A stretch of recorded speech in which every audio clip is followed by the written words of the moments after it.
Cancer के कारण पर बात चल रही है।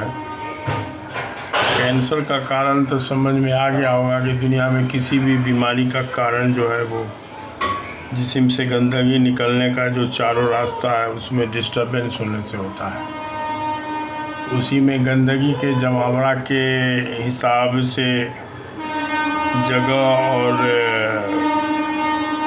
जमावड़ा के मकदार के हिसाब से बीमारी का अलग अलग नाम पड़ता है और इसमें बहुत सारा मामला जो है वो एलोपैथ की दवा भी जिम्मेदार है बहुत सारे मामला में। जैसे एक आम दवा है पेचिस की मेट्रोनिडाज़ोल, जो कुछ ब्रांड नेम से मार्केट में मिलती है। तो उस दवा पे लिखा भी रहता है कि इसका जो है रैबिट और चूहा पर इस दवा के असर से कार्सिनोमा होते देखा गया है, इसलिए इसका अननेसेसरी यूज़ को अवॉइड कीजिए। तो मसला ये है कि वो दवा जो है वो ख़ास के पेचिस के मामला में म्यूकस ग्लैंड की एक्टिविटी को ख़त्म या कम कर देता है।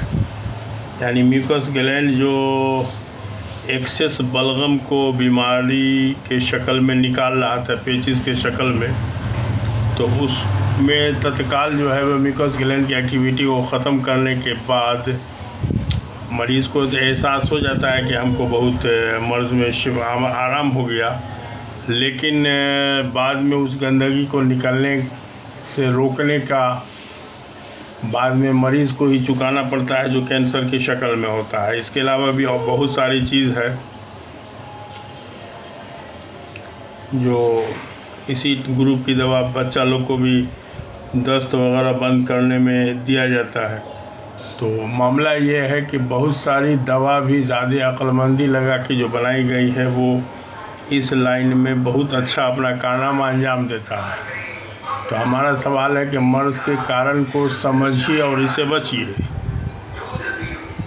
तो इससे बचने में बहुत सारी चीज़ है, जैसे कब्ज़ नहीं हो। अच्छा, एक कारण में एक्सरे वगैरह का भी बेजा इस्तेमाल भी एक कारण आता है।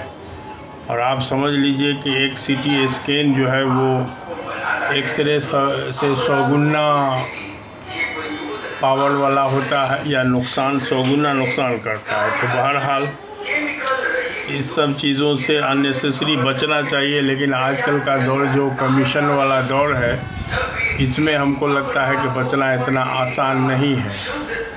लोग इलाज कराने जाते हैं, वहीं से कमीशन शुरू हो जाता है। तो बहरहाल बहुत सारी बातें हैं। तो मोटी मोटी बात आप जो है कब्ज़ पर ध्यान दे दीजिए और पेशाब क्लियर हो, पानी उसके लिए पिया जाए कम से कम। मेडिकल साइंस के हिसाब से है कि